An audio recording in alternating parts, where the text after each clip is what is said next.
تبدأ طيور البادي في مرحلة القلش تبديل الريش من عمر 4 شهور، وهي تعتبر المرحلة الأولى في تبديل الريش للطير.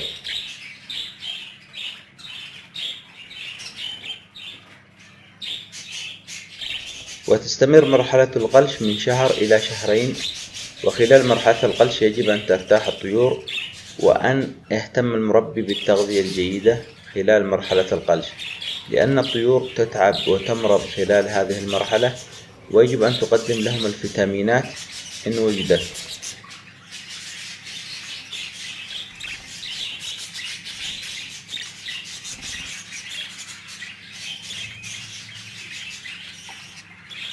نلاحظ في المقطع أكثر الطيور في مرحلة القلش تبديل الريش.